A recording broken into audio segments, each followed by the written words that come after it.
did. Nah, hey man, so shout out to the Cleveland. That's the only one of the teams that's black owned. So shout out to that. If you didn't know that, for sure, they're black owned. So shout out to that. For those that don't know, so yeah, shout out to that. Not that many black owners in the NFL. No, not even that many black head coaches in the NFL. Yeah, shout out to that. History questions. What's your opinion on Black History Month being the shortest month? I think the government do what they was doing. I think they do what they was doing by giving us that month. Feel me? If you see in history when black people come together, there's power there, and it scares the white man. Not trying to be racist, but it scares white America. When we all come together as one, and when we all come together as one, we get shit done. Facts. We get shit done. Look at Martin Luther King. He brought Selma, Montgomery. He brought everybody together. He was like, look, we don't gotta beef with each other. We all fighting one battle here. But I ain't gonna lie, I was talking to some powerful Muslim people, and the million man march was more bigger than that. Nah, yeah, I ain't about to lie. That's definitely factual. The people that's tapped in, that's gonna get y'all on the radio, on live TV, they was part of the shout out the Muslim community too. The Muslim community had the million man march, and yes, sir. That was bigger than that King. Nah, and they put me on the game. That's crazy. Yeah, and I was watching a YouTube short, and it was some guy who was talking about one of the elders in the prison. He had switched cells. He came to his cell, and he was like, yo, would you mind going to the top bunk for me? And you know, if you've ever been incarcerated, top bunk is like for the punks, like the people. You know what I'm saying? Like I don't want to get too deep into detail, but it was like you on top bunk, bro. You doing business with your cellie. You know what I'm saying? So for him to go to the top bunk, and it showed a lot of humility and a lot of loss of pride there. And he was explaining he could have died because that old man was the high priest in the jail.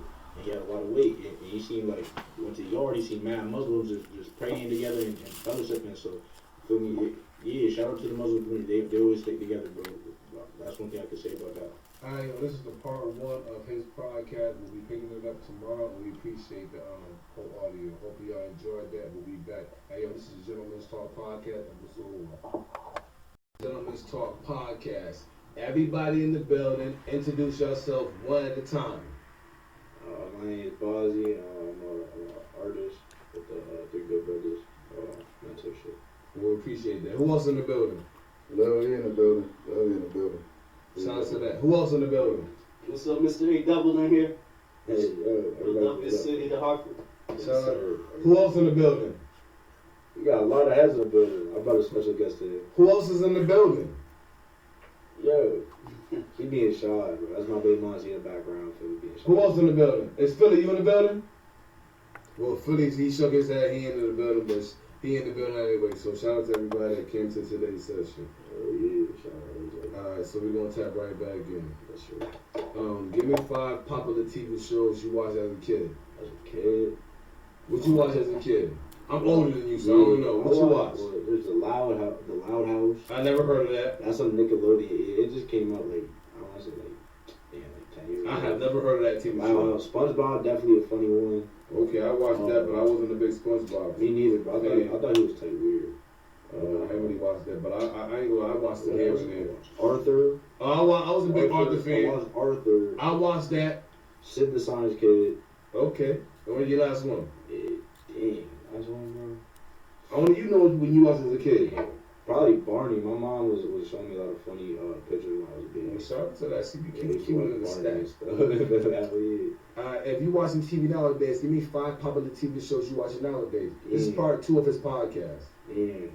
I watch a lot of Chicago PD and like Hank so yeah, stuff like that because I want to learn on how they really booking people and stuff like that. Okay. I feel like I could do so. First 48, my mom definitely had me on that. Shout out to my mom, but she kind of crazy. I mean, that's another story. Man, so first 48, Chicago PD. Right now, I don't really watch a whole lot. There's a few Netflix like shows like The Night Agent. Okay. Yeah, that's cool. Never heard of that. On My Block, definitely one that I definitely enjoyed. Probably will rewatch it, honestly, if I got the chance to. Okay. What else you watch? Give me the last one. All American, because I'm also an athlete. Oh, okay. Shout out to that football. I hear you. I don't watch it, but I heard about All American. It's a little football thing. So yeah. I used to be in my football bag in my time. I think we all was gay. So I ain't gonna lie. Everybody thought they was going to the league. I ain't gonna. I played semi-pro, so I was coming here. I was almost there, but you know, I ain't gonna lie. I got it. Maybe my lane switched to help the youth, so I appreciate the opportunity to help those that want to be helped. Sure. What's your opinion on the child support system?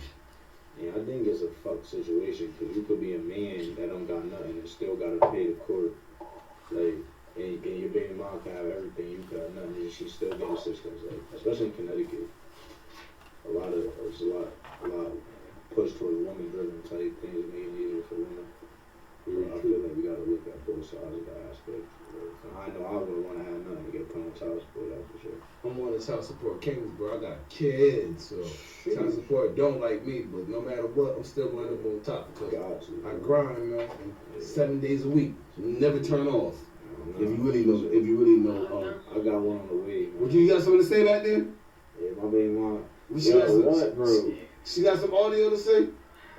But I don't know, but you on child support. Oh, shit. Yeah, feel me? Okay, like, I know she said she never put her baby father on child support. Yeah, man. She support him in the mentorship program. We got 8 months to figure all that out before she gets real. August says as a mentor, we gonna guide you right and good luck because if you don't pay attention to detail, them paychecks gonna look real sturdy. I mean, it's not fair. And we gonna tap into the next question. It's not fair. Word. What's your favorite music era? Probably my era right now. Why you like this music era? What inspires you to make music nowadays than before when you, whatever age you are to now? What inspires you? I would say listening to old music, like, and being around old heads, like, they throw some music on, I just couldn't bop to it. Like, I couldn't get right with it, you feel what I'm saying? Like, I didn't feel it that much. And then when you throw on some Little Dirt or Little Baby or somebody around like my age and is living in the street now or doing things that is now current up to date, I could more relate to it. And I felt so like you I could said relate to it. So the OG that came before you don't think that their music was hard enough compared to the stuff that's coming out now. That's the way you make it. That's the way you're coming out. Me personally, honestly, so I'm trying to see what angle you coming at because I respect the 90s era, when it first started. Okay, shout out to that. Because feel me, without them, we wouldn't even be here right now. Okay, as long as you know, shout out to that. I'm not dissing no old heads, no, feel me, like, I still listen to Biggie, like, Juicy, everybody know that song, feel me, that's hard. Okay. Really Big Pop. I ain't never a big fan, but, shout out to the big fan. Yeah, I guess. I'm a Tupac fan. But Tupac, too. Tupac he's from New York. A lot of people don't know, even though he got signed to Death Row, so. We're going to give you like 2 more questions and we're going to type into some more work. What's your opinion on the crack epidemic when it started in the 80s? How did it affect society from what you see? It boomed.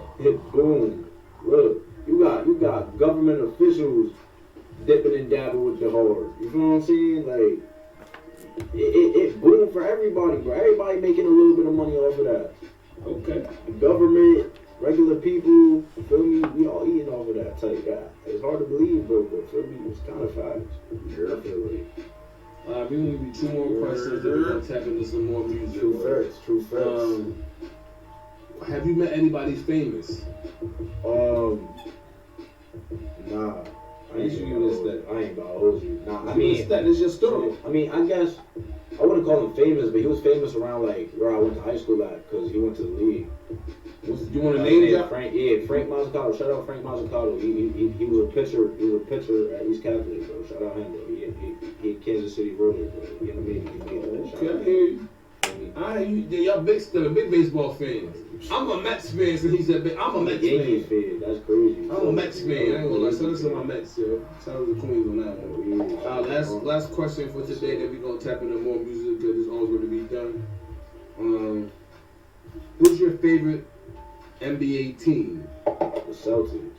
Why do you like the Celtics? And how long have you been a Celtics fan? I've been a Celtics fan probably since I was 5 years old. And the only reason I like the Celtics to this day is because it was the first NBA jersey I ever had. Okay. And what jersey was? Do you remember the jersey? I think it was a Paul Pierce jersey. 34. I hear you.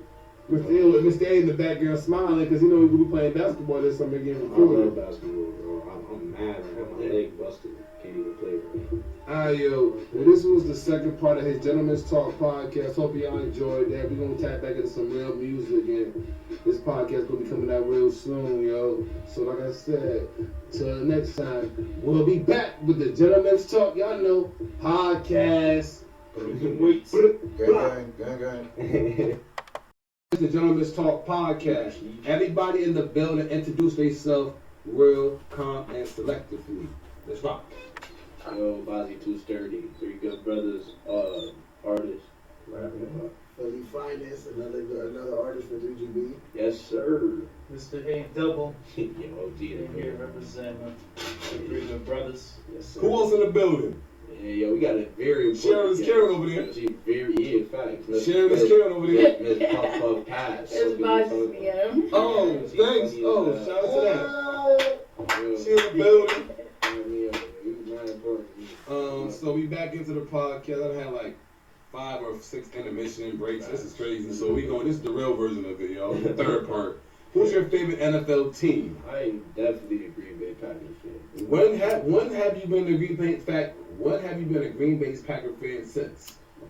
And since I think Madden 16 came out, I was like in 5th grade. So Okay. And what inspired you like the Green Bay out of all the teams? Bro, I was playing online with one of my boys, bro, and Aaron Rodgers get through a Hail Mary that fucking was. I was so like, Well, shout out to that. That's a I great was story. so happy, bro. Like, fucking was. That's a I great used to story. suck in Madden.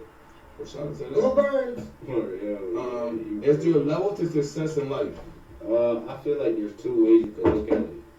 For me, one level would probably just be starting from somewhere, either making choices to work your way down, whether it's going to affect your success rate or it's going to lower your shit. Or you can look at it like, I'm a baby, I'm just starting, I don't got nothing. Feel me? And you building yourself up, like, feel me? Honestly, yeah, there's definitely certain levels, bro. But then there's also a key component on, there's some people that get everything handed to them, they get put in a certain position. So honestly, bro, that's a great question. I think it's open interpretation. How many people you know became successful that you know? Not many. I don't know a whole lot of successful people. Well, I'm happy that you're part of the mentorship program. You're going to be one of the best success stories on top of whoever's come to the program. So we appreciate you just giving us and believing in the mentorship program. Those that believe in what we stand for and actually really support and come 7 days a week. Even though some days people come or some days people don't come. We appreciate those that are dedicated. And from those that are dedicated, I promise I'm going to get y'all on the bigger screen and bigger opportunities. So that's what one of my biggest goals is. So I appreciate all y'all that even if you don't participate and even if you do participate, I appreciate y'all. How do you feel about the 2-on-1 system helping the homeless? Do you feel that they do their job in Connecticut?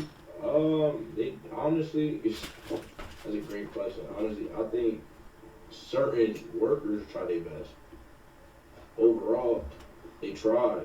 Or they try to at least make it look like they try. But I don't know, honestly, if they could be doing it. But honestly, I feel like we got so much money that this is a very wealthy government. But yeah, we still got dirty cities. It don't make sense to me. Talk about it. I was looking at a city in Tokyo. Tokyo is a very clean, it's a clean city, and there are millions and millions of people. Okay. I think they could be I doing was thinking more. about moving over there and staying. Right? Who's that in the background? It's Mr. A Double, I just had to jump in because I was going to do like a Teach for America in China. Oh, shout I out to seen it that. on the internet, and I was going to move over there and just stay over there.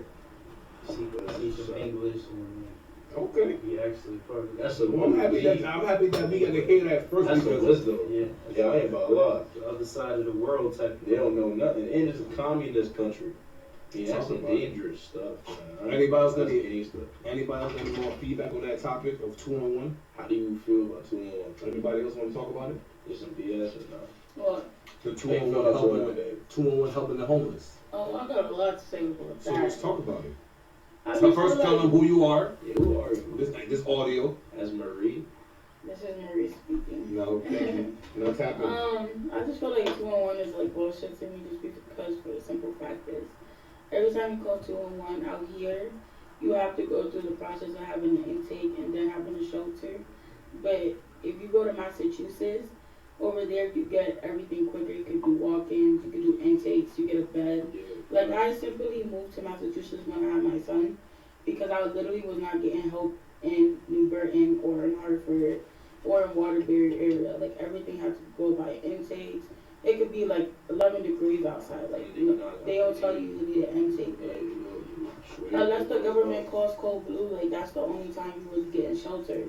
So therefore, for the wellness centers that are closing on the 31st, I just feel like it's bullshit because at the end of the day, where are they gonna go when they leave?